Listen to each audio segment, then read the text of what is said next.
आजकल के छात्र अब एक नया प्लान बना रहे हैं। छात्रों के बीच इस बात की चर्चा हो रही है कि सुनो ना यार, ये पढ़ाई लिखाई छोड़ते हैं और जुगाड़ में लगते हैं। पढ़ लिख के और मेहनत करके क्या होगा जब एग्जाम से पहले ही पेपर लीक हो जाता है। जो पैसा किताब कॉपी खरीदने और कोचिंग में खर्चा करते हैं, उस पैसे के छोटे हिस्से को खर्च करके एग्जाम से पहले जुगाड़ बैठाते हैं, पेपर लीक करवाते हैं और पास हो जाते हैं, बढ़िया नंबर लेकर आते हैं। जी हाँ, ऐसा सोचने के लिए छात्रों को दोषी मानना ठीक नहीं है। दोषी तो वो सरकारी सिस्टम है जो बार बार फेल हो जा रही है। छात्रों के सपने मर जाते हैं। पैसे रुपए वाले कुछ जुगाड़ू लोग छात्रों की मेहनत और सपनों को खरीद लेते हैं। यूपी में पुलिस भर्ती पेपर लीक पर बवाल अभी थमा ही नहीं था कि एक और पेपर लीक हो गया। एग्जाम शुरू होने से पहले गणित और बायोलॉजी का पेपर व्हाट्सएप पर तैरने लगा, यानी कि वायरल हो गया। ये पूरा मामला आगरा में हुआ।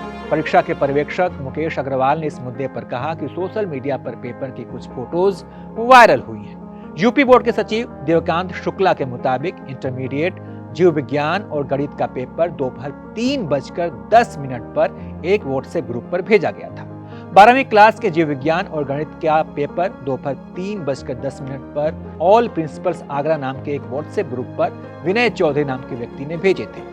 जिस समय पेपर भेजा गया था तब तक एग्जाम शुरू हुए 1 घंटे 10 मिनट की अवधि हो चुकी थी। मामले में पुलिस ने विनय चौधरी समेत कुछ लोगों के खिलाफ FIR दर्ज की है और मामले में जांच की जा रही है। पेपर लीक की घटना कोई नई नहीं है। ये वो खबरें हैं जो हम तक आप तक पहुंच जाती है। एक्सपर्ट बताते हैं कि पेपर लीक की कई खबरें तो लीक ही नहीं होती, जानकारी बाहर ही नहीं आती, पेपर लीक हो जाता है चुपके चुपके। कई बार तो मेरे व्हाट्सएप ग्रुप पर ऐसे कई एग्जाम के पेपर दिख जाते हैं जो कई बार फर्जी होते हैं, तो कई बार इसके असली होने का भी दावा किया जाता है। एक ऐसा ही आंसर की मुझे भी कुछ महीने पहले व्हाट्सएप पर भेजा था। मुझे भी ये आंसर की जो है किसी ने व्हाट्सएप ग्रुप पर भेजा था और इस बात का दावा किया था कि ये जो आंसर की है ये बिहार बोर्ड की अंग्रेजी के एग्जाम के सवालों का जवाब है। 1 से लेकर 30 तक के जवाब लिखे हुए हैं कि कब कहाँ पर क्या क्या लिखना है, और दावा किया गया था कि ये सही आंसर की है।